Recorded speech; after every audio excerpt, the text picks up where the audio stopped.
everyone, Daniel and Clay here from Video Game Book Club. Hey, did you know that our initials are C&D? Like the protagonists of today's games? Yes, just like Chip and Dale. Yes. Clay and Daniel. Exactly. It's more syllables, which is why you know our Saturday morning cartoon was better. It was. We'll see you on the flip side. Catch on the flippy flop. The Chip side. Ooh. School's out. Rush home, grab that Capri Sun and fruit by the foot, and turn on your favorite block of commercialized programming. Long before Toonami opened our eyes and introduced us to our one true love, Goku, Disney had a monopoly on afternoon cartoons with some of the best children's programming around. Long ago, in the early days of Video Game Book Club, we reviewed DuckTales for the NES, a top-notch classic based on one of Disney Afternoon's cartoon's best programs. Earlier this year, Disney released a whole collection of these NES games based off of their afternoon programming called Disney Afternoon Collection. DuckTales was one of those games, along with its sequel, DuckTales 2. Tailspin, the cartoon series spin-off of the Disney classic The Jungle Book, Darkwing Duck, Disney's version of Batman set in the DuckTales universe, and of course, Chip and Dale Rescue Rangers 1 and 2, which is what we've got for you today. After the huge time commitment that was Sunshine, it felt only right to go back to our childhoods and play some feel-good platformers based on a property that we both love and can play side by side, old-school couch co-op. But instead of busting out the NES and playing on a CRT, we get to enjoy these classics on the PS4 looking better than ever. The Disney Afternoon Collection does an amazing job emulating the NES while providing a much sharper picture than we could have ever gotten out of the actual console. Let's start out with Capcom's second Disney Afternoon game, Chip and Dale Rescue Rangers. Chip and Dale look as good as ever with their friends Monterey Jack, Zipper, and the first in a long list of anthropomorphic animal characters that made me feel funny, Gadget. The sprites in Chip and Dale look even more like their cartoon counterparts than the already wonderful DuckTales characters that we both loved in the DuckTales NES game. The simplistic backgrounds and locations, combined with large sprites for everyday objects, give Chip and Dale a sense of style that fits perfect with our pint-sized duo.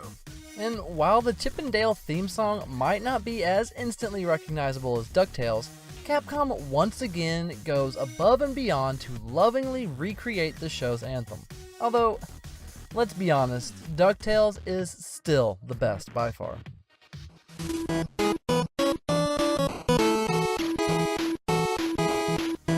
There's a ton of great-looking NES games. Most were still held back by the system's limitations and left some character design up to interpretation. Chip and Dale does really well to feel like you're playing as Chip and Dale.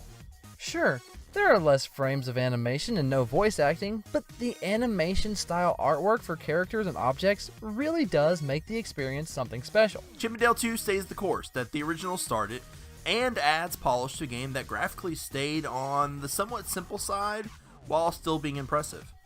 Increasing the graphical complexity while keeping within similar bounds, as far as character art is concerned, helps the sequel at the very least look more impressive. With a still solid soundtrack, Chip and Dale 2 doesn't stray far from the path that the original laid out for it. If anything, it's surprising that there was almost a 4-year gap between the two titles. While presentation-wise, there doesn't seem to have been much added to Chip and Dale 2, there were some gameplay improvements that made the game more interesting, but at least one pretty large issue that was a real bummer for us. Both games are solid side-scrolling platformers where our diminutive duo will travel through backyards, kitchens, toy stores, all the places you would see a chipmunk in real life. Daniel, I don't think that's right. Chipmunks don't live in toy stores. Yeah, sure. Next you're going to tell me that flies aren't strong enough to fight rats and robots. And something we had a ton of fun with in the first game was picking up boxes and hitting each other in the back of the head. This, of course, would lead to an enemy hit and make us lose the level, but it was worth it. Most of the time. You can actually throw these objects back and forth to work as a team, which is much more effective of a tactic, but beating each other in the back of the head was actually one of the things that kept us laughing throughout our playthrough of the game, and, it was really fun. The boss fights in Chip and Dale are incredibly straightforward and use the exact same mechanic throughout the entire title. See red ball, throw red ball, rinse and repeat. While the boss designs are different each time, using the same mechanic in each fight becomes more of a hassle than a challenging end-of-level reward. Chip and Dale 2 makes the boss battles much more interesting and dynamic, but there was one big issue that ended our co-op run much too early. When we wrapped up our playthrough of the first title, we were excited to get moving on to the sequel and started it up right away. While we noticed the increase in quality immediately and were having fun, we soon hit some of the worst slowdown imaginable. Outside of an issue in the Disney Afternoon Collection emulation, Chip and Dale 2 was simply unplayable in co-op and was a huge disappointment. There are other additions to co-op, such as a 2-player minigame, but much like a Rideable Tigers and Mystical Ninja, it wasn't meant to be for our playthrough of Chip and Dale 2. It's still a solid platformer, but there was something really great about playing the first Chip and Dale side-by-side co-op on the couch that the sequel immediately lost when we saw how bad the slowdown was. While gameplay can be ruined by slowdown, the story in these two side-scrollers is going to truck right along, just like Monterey Jack going after some cheese. Hey, that was a good transition, Daniel. Why, thank you. So, what's the story? I have no effing clue. In Chip and Dale, you'll play through a bunch of platformer stages, and you'll run into the team's ascot Nope, that should be mascot, right? Yeah. Well, whatever, the script says ascot.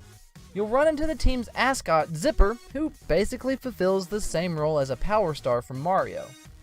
The occasional run-in with Monterey Jack so he can randomly bust down a wall that's impeding your progress.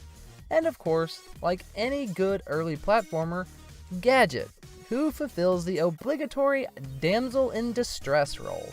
Gadget does show that she is at least more capable than Peach by constructing a communication device and sending Chip and Dale a map which will serve as the overworld for this game. I was pleasantly surprised with this, as it helps with the flow of Chip and Dale. You'll eventually get the Fat Cat's lair, finish him off the same way you defeated every other boss, and save Gadget, so your ragtag band of rescue rangers can get back together to celebrate. Chip and Dale 2 flips the whole story on its head. This time, you get to play as Gadget. You get to tell her how she makes you feel inside, and you get to take her to the 5th grade dance, and all the other boys are jealous because she's smart and she's cute and perfect in every way. And dude, she's a mouse. Hey, I don't tell you what to be into, so you don't get to tell me what to be into. Okay, thanks, bye. Like its graphics, Chip and Dale 2's story is just slightly more in-depth than the first. And instead of Gadget getting kidnapped, you're trying to stop Fat Cat, who recently escaped from prison, from unleashing a ghost from a magical urn. You'll chase after him at first, but eventually put an end to his plans. But unfortunately, Fat Cat escapes this time, because he's fat. The story in Chip and Dale 2 plays out like a really good episode of the show, which makes the slowdown when you experience it that much more disappointing. If you want to have a fun time with a co-op partner, play the first Chip and Dale. But if you're looking for a more refined single-player platformer, then play Mario. I mean, come on, Chip and Dale 2 is good, but having the co-op crap out on us basically ended our interest in the sequel. Because he's fat. So Daniel, what did you think of Chip and Dale? I think it's better in single player. It is. Co-op is real kind of annoying. Causes a lot of slowdown, especially in the second one was basically The second one was rough. impossible to play. Yeah. The second one ended up being finished in solo player. Yeah.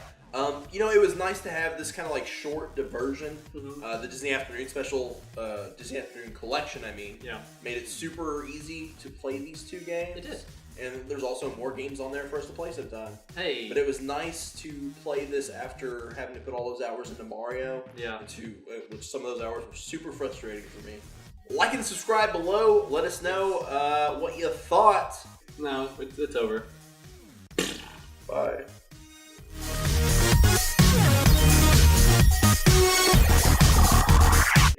exactly what it sounds like. It's a book club, But for video games.